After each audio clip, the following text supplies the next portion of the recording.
You're listening to Inside Real Estate with Irv Tremblay on Newstalk 980. Welcome to another edition of Inside Real Estate with Irv Tremblay. Good to see you again, Irv. You too, Bruce. You're looking tanned in tone. Where have you been? What have you been doing? Well, I haven't been away that long, but down south we're in Tucson for a fundraising ride called El Tour, and it's pretty exciting. You know, there's 9,500 riders in it, and it's a fundraiser for a big medical center there. So we went down and rode in that on Saturday.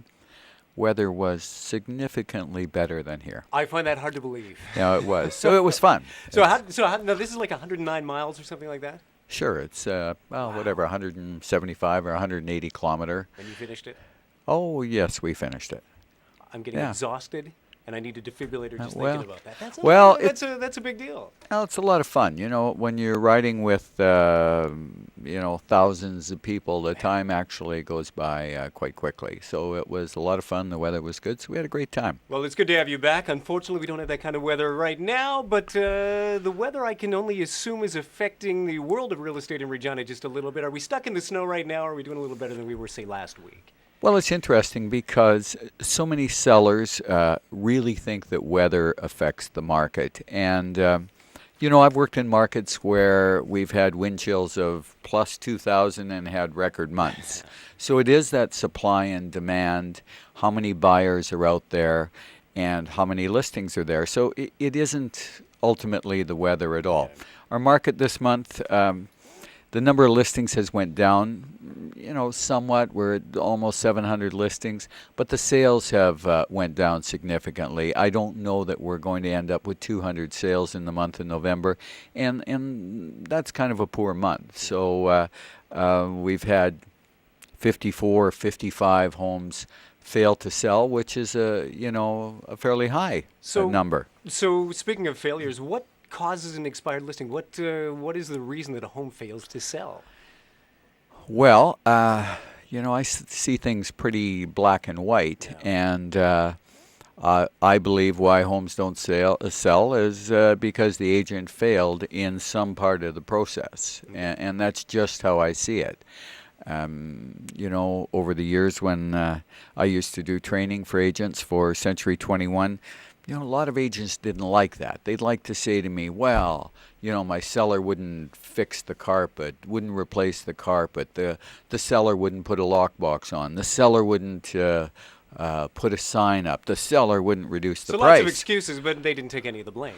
Right, and so my answer to those agents was, no, that's not the case at all. You didn't communicate well enough with the seller to convince them to do the things they need to do to sell the property. So I like to lay the blame, whether it be my listing or any other agent's listing, on the agent. And so when you look at expired listings, and they're very interesting, and I love working with them, and I always have, when you look at them, often it's price, but it can be poor access, it can be signage, it can be a variety of things. And I'll give you two great examples. Sure. I sold 2 homes in the month of November that were expired listings. I sold more than 2 homes, but 2 were expired. I assumed, Irv. I assumed. Yeah. So 2 were expired listings, and it's interesting. Okay. One was a house in a very good area. It was an excellent house. It wasn't very old. It had been on the market for 3 full listings, so many, many months. I relisted it and sold the property in less than 2 months. The problem with that property wasn't access, it wasn't signage, it wasn't lockbox. It was absolutely price. Okay. And the price was way out of whack. When I went and looked at the property, for the seller, and they called me and said, we recognize your name, and we've had this house on forever. We've moved to our new house. We're in a bit of a bind here. Can you come and see us and help us out? Can you help us? Can you sell this house? And I said, well, of course, but we have to change some things around. So when I got there and did the market and looked at the price, I said, how did you ever arrive at this price? Well, the agent said that we could sell the property at this price. And I said, well, when it wasn't selling, what did they say? They said the agent said they weren't quite sure why it wasn't selling. Okay. So I did a lot of work with them because I had to convince them that their house was worth a full $100,000 less Whoa. than they thought. $100,000 less. How does an agent make that kind of a mistake?